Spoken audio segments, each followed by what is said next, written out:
Hello குட்டீஸ், எல்லோரும் எப்படி இருக்கீங்க? எல்லாம் ஹாப்பியாக சேஃபாக இருக்கீங்கன்னு நினைக்கிறேன். ஸோ இன்றைக்கி என்ன வீடியோலன்னு பார்த்தீங்கன்னா, அகெயின் மார்னிங்லேருந்து ஆஃப்டர்நூன் வரைக்கும் இருக்கிற என் டேவை மட்டும்தான் பார்க்க போகிறோம்.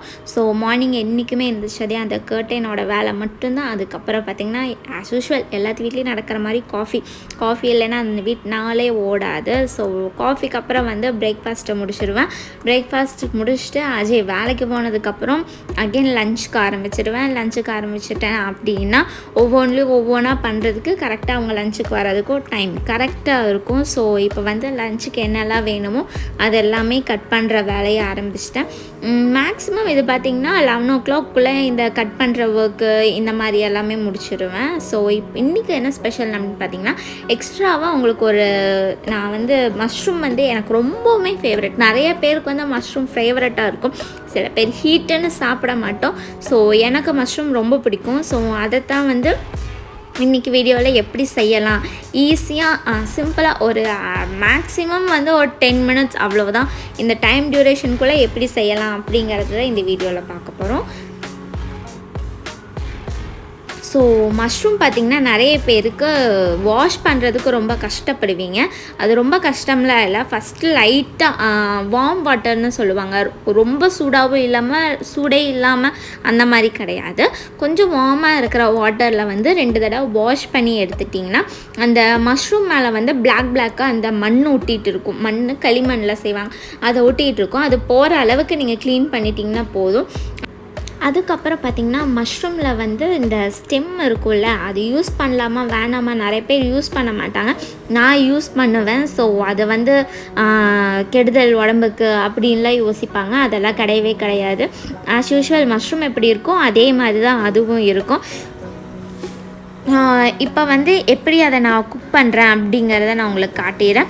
ஸோ ஒரு பக்கம் வந்து இதை வச்சுட்டேன் அப்படின்னா இன்னொரு பக்கம் ரசத்துக்கு தாளிக்க ஆரம்பிச்சிருவேன். ஏன்னா வந்து அட் அ டைமில் முடிச்சிடலாம் அப்படிங்கிற ஒரு ரீசனுக்காக. ஸோ அப்புறம் என்றைக்குமே குக் பண்ண ஆரம்பிக்கும் போது ஐயோ குக்கிங் பண்ணுமா அப்படிங்கிற ஒரு எண்ணத்தில் நம்ம ஆரம்பித்தோம் அப்படின்னா அன்றைக்கி கொஞ்சம் சிறப்பாகவே போகாது. என்னை பொறுத்த வரைக்கும் அது சிறப்பாக போகாது அந்த நாளே. ஸோ வந்து எனக்கு அன்றைக்கி செய்ய முடியல அப்படின்னா ஸோ ஐ ஸ்கிப் குக்கிங். நான் அந்த குக்கிங் செய்கிற வேலையவே அன்றைக்கி நான் விட்டுருவேன், செய்யவே மாட்டேன். குக்கிங் பண்ணுறப்ப பார்த்திங்கன்னா என்றைக்குமே வந்து ஒரு ஜாலியான ஒரு மூடில் போய் குக் பண்ண ஆரம்பிச்சிட்டோம் அப்படின்னா கொஞ்சம் ஹாப்பி ஆயிடுவோம் நானும். ஏன்னா எனக்கு வந்து பர்சனலாக இப்போது குக்கிங்கிறது வந்து ரொம்ப பிடிச்சிருக்கும். ஹவுஸ் ஹோல்ட் ஒர்க்கை மற்ற ஒர்க்கை விட குக்கிங் அப்படின்னு வரப்போ எப்போவுமே என்ஜாய் பண்ணி பண்ணால் தான் அது கொஞ்சம் நல்லா வரும்.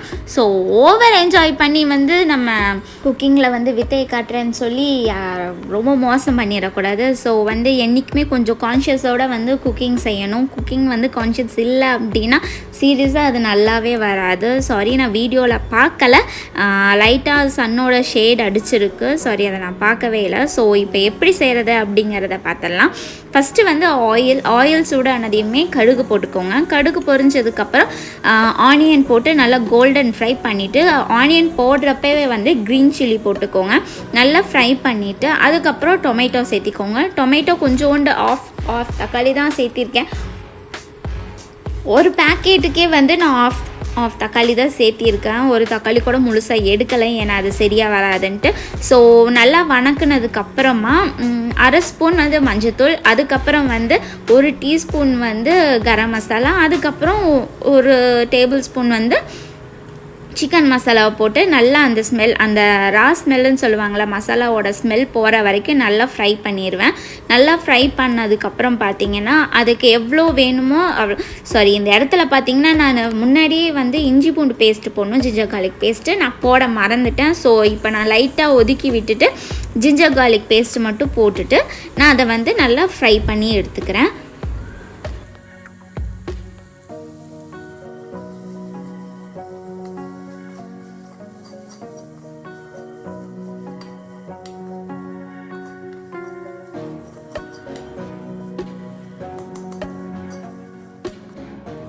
நல்லா ஃப்ரை பண்ணதுக்கப்புறம் எவ்வளோ தண்ணி வேணுமோ அவ்வளோ தண்ணி நான் ஊற்றிக்கிறேன்.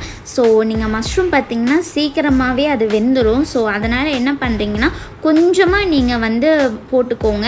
அந்த தண்ணி ஊற்றுனதுக்கப்புறமே சால்ட் எவ்வளோ தேவைப்படுது அப்படிங்கிறத நீங்கள் செக் பண்ணிக்கோங்க. செக் பண்ணிவிட்டு அதுக்கப்புறமா மஷ்ரூம் போட்டு மஷ்ரூமை வந்து நல்லா வேக விடுங்க. நல்லா மஷ்ரூம் பார்த்திங்கன்னா வெந்துச்சுனாலே கொஞ்சம் சைஸ் வந்து குட்டி ஆகிடும்.